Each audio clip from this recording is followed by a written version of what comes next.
자, 그러면 갑상선 암이 있는 분들은 어떤 증상을 호소를 하실지 궁금해집니다, 선생님. 네, 그 갑상선암은 이게 혹이 대부분 만져지지 않습니다. 네. 이게 한 크기가 2cm 정도로 커질 때 예. 저희 의사들도 손으로 만져질 수가 있고요. 아하. 그래서 대부분은 증상이 초기에는 없는 게 거의 대부분이고 이게 혹이 커져서 만져질 정도가 되면 굉장히 진행이 많이 된 거죠. 아, 예. 네. 예. 그래서 대부분 진단은 건강검진을 하실 때 예. 초음파를 하시면서 예. 크기가 좀 작을 때 발견되는 경우가 제일 많습니다. 본인은 모르고 있다가 그렇죠. 건강검진을 하다가 그냥 발견이 되는 경우가 네, 많다. 네, 맞습니다. 그런 얘기네요. 네. 그러면요, 선생님, 보통 뭐 유방암 같은 거는 자가검진이 굉장히 중요하다고 얘기를 합니다. 네, 네. 그러면 이렇게 조금 내가 평소에 조금 신경 써서 만져보면 이거 네. 알 수 있는 그런 자가검진법 같은 게 있을까요? 손으로 만져서는 일반인들은 거의 좀 불가능에 가깝기 때문에 그렇군요. 예. 만져서 하는 것보다는 조금 이제 건강 검진할 때 초음파 이런 것도 이제 나이가 되시면 다 하니까 네. 그런 걸 일단 참고적으로 같이 하시면 네. 뭐 충분히 잘 발견될 수 있습니다. 약간 내가 나이가 들면서 목이 쉬었다 또는 뭘 삼킬 때 조금 불편하다 이런 증상으로 그럼 내가 갑상선에 뭐가 있는 거 아니냐 맞습니다. 이렇게 걱정하시는 분들도 계시거든요. 네. 제가 외래 환자들 보면 목에 뭔가 가래 붙은 것 같으면 걸린 느낌 오신 분이 제일 많거든요. 아하. 목에 대한 진료 보는 의사로서 예. 대부분은 그런 것들은 유사한 역류성 후두염이고 갑상선에 혹이 있어서 걱정돼서 암일까 봐 오신 분 굉장히 많습니다. 예. 근데 실제적으로 그런 분들은 자가 증상이 거의 없기 때문에 그렇진 않고 예. 근데 이제 일부 이제 암이 진행이 돼서 많이 네. 커진 경우에는 예. 갑상선 뒤쪽에 있는 후두신경을 마비시키면 목소리가 쉬거나 뭐 물 마실 때 사례가 걸리거나 네. 그런 증상들이 생길 수는 있습니다. 그러면 건강검진을 이렇게 받았는데 초음파를 받았는데 저기에 뭔가가 있으면 그러면 선생님 바로 그냥 수술을 다들 받게 됩니까? 어떻게 됩니까?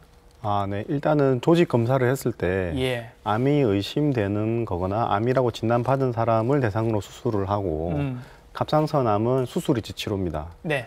대부분은 수술을 하게 되는데 근데 이제 갑상선암이 워낙 느리게 진행하고 네. 갑상선암은 굉장히 여유가 좋고 네. 특히 대부분이 유두암인데 예. 유두암으로 사망하는 사람은 거의 없거든요. 예. 그렇기 때문에 좀 저위험군 네.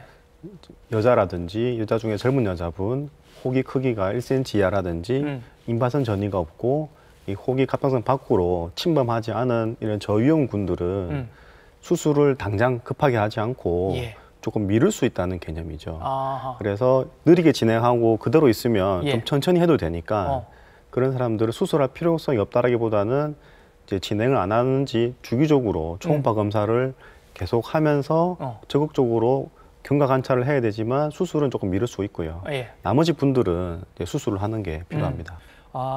이런 것도 걱정을 하실 것 같아요. 이렇게 갑상선이 두 개이지 않습니까? 좌우로 이렇게. 네. 그러면 하나를 제거를 했어요. 네. 암으로. 네. 이쪽에서 재발하는 경우는 없습니까? 이제 갑상선이 나비 모양으로 두 개처럼 보일 수도 있지만 이제 원래는 한 덩어리고요. 원래는 하나죠. 네, 한 덩어리인데 저희가 수술할 때 반만 제거하니까 그렇게 보일 수 있는데 예.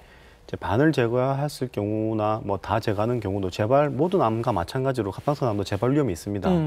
있는데 유두암은 근처 임파선이나 수술한 부위 재발해도 거기 딱 수술하고 네. 해도 대부분은 이제 그렇게 아주 공격적으로 재발하지 않고 예. 또 이제 수술 후에 요오도 치료라고 해서 예. 박노선 요오도 치료를 먹으면 네. 요오도랑 박노선이랑 결합된 약을 먹으면 예. 이 약이 남아있는 갑상선 암 조직 이런데 찾아가서 예. 원래 갑상선이 요오도를 갖고 예. 이제 호를 만드니까 요오도를 예. 다 섭취하거든요. 네네. 그래서 요오도를 섭취하면 같이 붙어 있는 박노선을 막게 되니까 예. 암 조직이 다 죽어버리는 이런 치료도 있기 때문에 재발도 비교적 다른 암들에 비해서는 굉장히 잘 치료할 수 있다 이렇게 봐지겠습니다. 건강식품 같은 것도 왜 선생님 보면 무슨 다시마, 환 이런 게 굉장히 유행을 한 적이 있었습니다. 아무 문제가 없으신 분들이 평소에 그런 거 드시는 게 도움이 될까요? 그게 특별히 암을 예방한다는 그런 것보다는 예. 우리가 뭐 다시마든 홍삼이든 여러 가지 좋은 것들은 뭐 몸에 다 좋은 거지 않습니까? 네. 뭐 그렇게 이해하시면 예. 뭐 드시는 거 아무 상관이 없고요. 예.